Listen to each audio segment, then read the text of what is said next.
I remember how to use an SMG now. Yeah, it's goofy.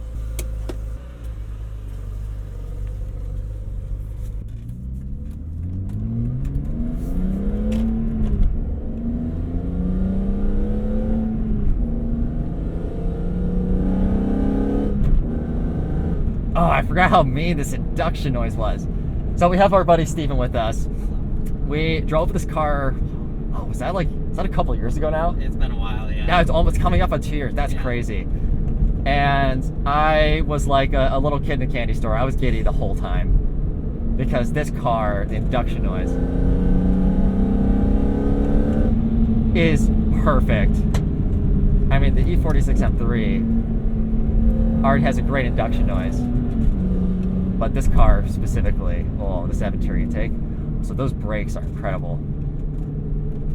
Nice Porsche. Was it nice? Wow, I forgot how dialed in this car was. Dang. Okay, so this intake. So you remember, well, when you bought this car, you didn't have a stock intake, but it had like some other Canon setup, correct? Really, yeah, some really great. And like one of the balsa strips was flopping around. It was horrible. Ah, that's terrible. Yeah. So what if you made this intake? The induction noise is definitely better, right? It actually surprisingly is, even despite the K&N being like an open filter setup. You'd think it'd be really loud, and this sounds closer to a CSL than I've heard. It's closest to a CSL I've heard from any other like E46 style intake. Yeah, exactly. The induction noise, like, it's $1,000. It's a lot for an intake, but it does make a difference. Yeah, I think it's worth it.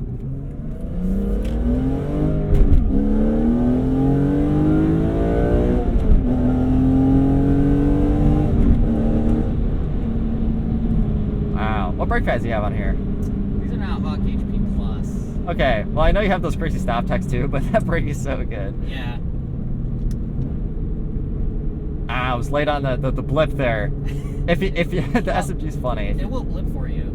Yeah. This is the CSL. Yeah. But yeah, you can like help it a little bit.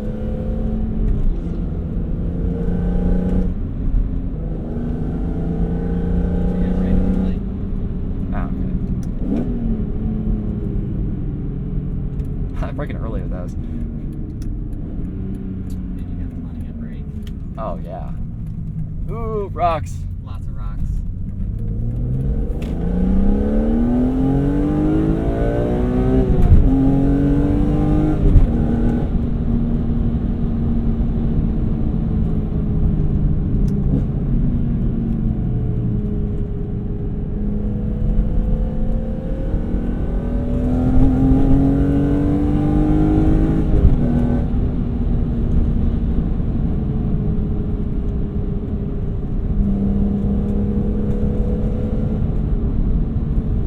A manual one on these roads like a month ago, and I feel like this car is quicker in that one. That was a dialed-in car too. This is still a really strong engine for having as many miles on it as it does. It still feels like it's making all of its ponies. Oh, 100%. If anything, I would say more.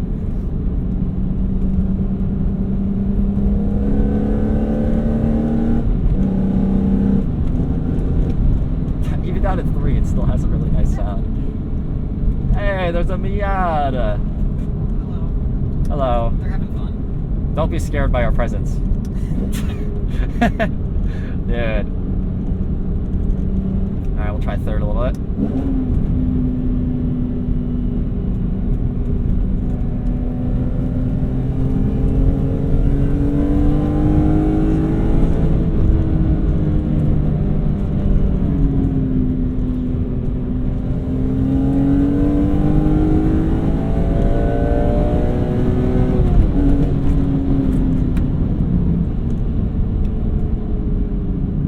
Those brakes give you way too much confidence in this car.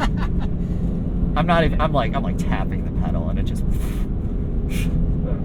oh man.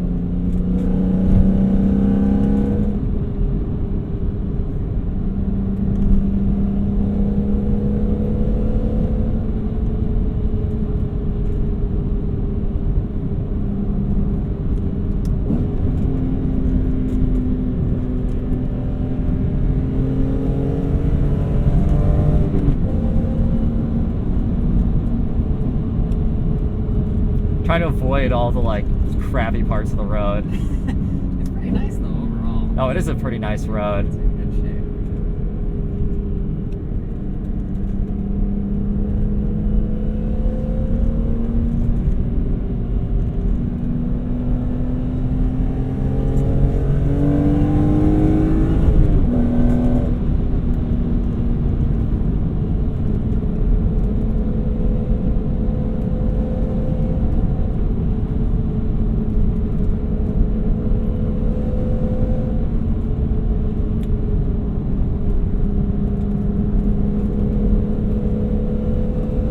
The exhaust too, even on quiet mode, actually pairs really nicely with this intake. Because it's a little louder in stock and it has that classic S54 rasp. So what have you made of this car? I mean, you've owned this now for 4 years. 4 years? It's treated me oddly good. Yeah, you've actually seemed to do pretty well with this car. I have not had, it has not really had any issues other than I blew out the center support bearing in the drive shaft. Ooh, that's It did not dangerous. sound good. But, Probably like, boom. oh, it was horrible. But yeah. Other than that, nothing has actually failed with this car. So it's been an awesome car for me. It's been so reliable. I mean, of course, you're in this thing way too deep because Yeah. every track build is always that way. 100%. Yeah. The way to buy is buy it done. Oh yeah, go straight. Yeah, straight. Yeah, buy it done. Save a lot of money. So somebody will be the lucky beneficiary of one. Yeah, this is true.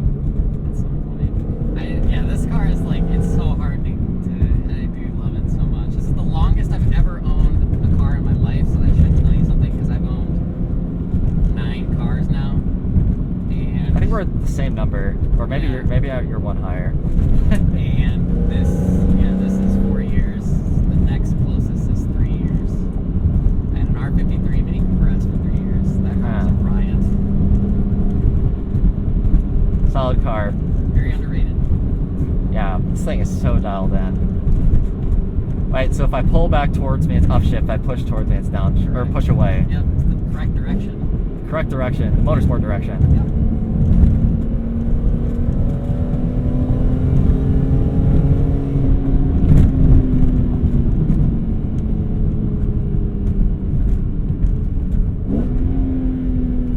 Crispy downshift. Indeed. The build journal tune, the CSL tune, Yeah. actually downshifts better at higher RPM. Mhm. It's a more crisp downshift.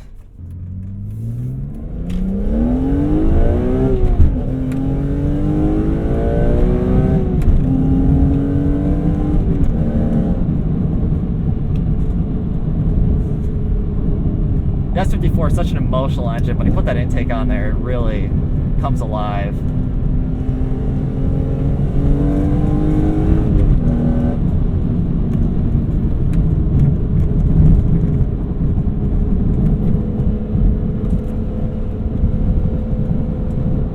Your ground control coilovers, right? Yep. They're on track rebounding compression kind of right now, so. Yeah, I can tell. Which it's actually this would be a topic I'd do for another video, but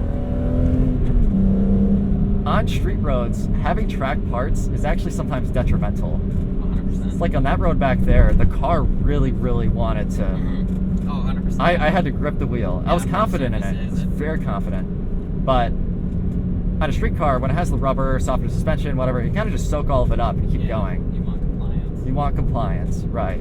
It's a different flavor. I like the E46 M3, but this is something. They both have their strong suits. Yeah, and I always go back and forth between the SMG. When I drove the manual one, I was like, this is so much better. When I'm driving the SMG again, I'm like, oh, I don't know anymore. Yeah. I just watched a guy pull up in front of us. For what it's worth, I've owned both transmissions and take either or. I think that's kind of where I'm at this point. Like, I'd probably look for a manual, but like, Yeah. if the right SMG came about, I would Exactly. not. Yeah, I would not buy it because of SMG. It would not be a Exactly. killer for Yeah, me. worth the money, yes, but not a detriment. No, you get the tune. It really The tune is huge. makes a difference. Yeah, 100%.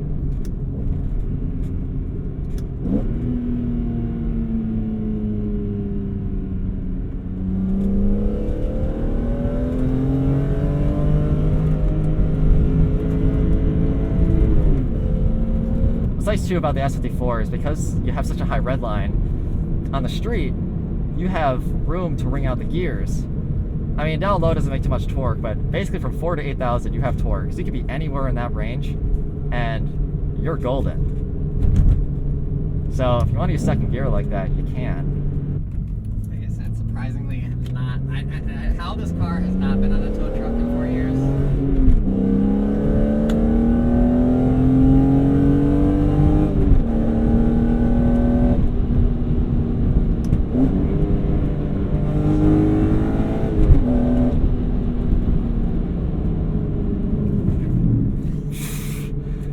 Man, dude.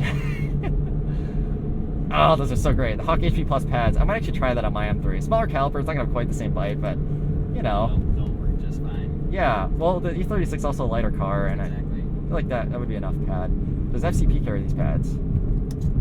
Yes. For your stock calipers, yes. Oh, yeah, I was gonna say, guess not for Yes, these. not for these. That is a huge downside of these, like going a big brake hit. Yeah. It is, yeah. Now you're up for the whole cost of all the brakes. Yeah, and turns out, well, I haven't ordered brake pads in a hot minute, but post-COVID, finding brake pads for ST60 calipers is now fun with supply constraints.